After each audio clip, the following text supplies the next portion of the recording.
Hello আসসালামু আলাইকুম, কেমন আছেন সবাই? আশা করি সবাই ভালো আছেন। আলহামদুলিল্লাহ আমরা অনেক ভালো আছি। আমরা কক্সবাজার ট্যুরে আসছি। সাহিল মনে অনেক দিন থেকেই বলতেছে কক্সবাজার আসবে। ফাইনালি সুযোগ হয়েছে আমাদের কক্সবাজারে আসার। এই যে তার বাবা, ওর ড্যাডি আমাদেরকে কক্সবাজারে নিয়ে আসছে। প্রথমে না করছিল, পরে আবার কি মনে হয়েছে জানি না, আবার নিয়ে আসছে। যাই হোক, আলহামদুলিল্লাহ অনেক ভালো লাগতেছে। আমরা এখানে প্রায় 3.5 বছরের মতো ছিলাম। তাহলে 4 বছর, আচ্ছা 4 বছর ছিলাম আর কি কক্সবাজার। তাহলে বাবা চাকরি সূত্রে 4 বছর পরে আবার আমরা কক্সবাজারে আসছি। অনেক ভালো লাগতেছে। তো এখন আমরা যাচ্ছি পৌষুতে আমাদের ডিনার করার জন্য।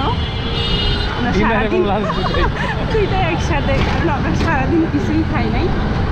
আর বিশেষ করে সাহিল মনে বারবার বলতেছে মামা আমার ক্ষুধা লাগছে।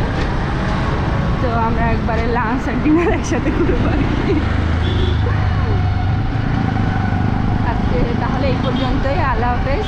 আবার হ্যাঁ বাবা, হ্যাঁ আচ্ছা, সাহিল মনে বলতেছে যে ও ডিনার করে আবার হোটেলে ফিরে যাবে, তখন আবার ভিডিও করবে, এটাই বলতে চাচ্ছে আর কি।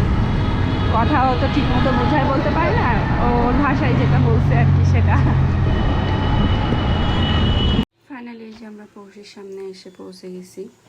তো অলরেডি ফাহিম আর ইমরান ভাইয়া পৌঁছে গেছে এখানে। ইমরান ভাইয়া বাইক পার্ক করতেছে। তারপরে আমি রেস্টুরেন্টের মধ্যে ঢুকে যাই। সাহিল অলরেডি দাঁড়িয়ে আছে, কেন অনেক ক্ষুধা লেগেছে। তারপরে আমরা মেনুটা দেখতেছিলাম, কি কি প্যাকেজ আছে, কি খাবার অর্ডার করা যায় আর কি। তো এটা মূলত বাংলা রেস্টুরেন্ট, এখানে সব বাংলা খাবারই থাকবে।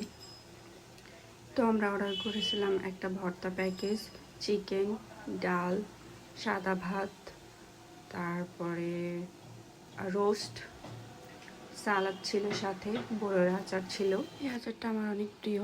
তারপরে আমাদের মাঝে উপস্থিত হয় জাকারিয়া ভাই। ওনার কথা না বললেই নয়, উনি আমাদের খুবই একজন শ্রদ্ধেয় মানুষ। তারপরে আমরা এই যে ব্যাক করি।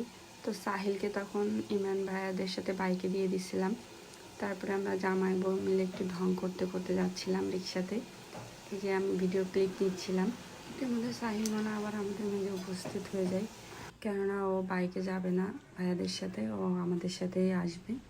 তো আবার আমাদের সাথে রিক্সায় উঠে আসে।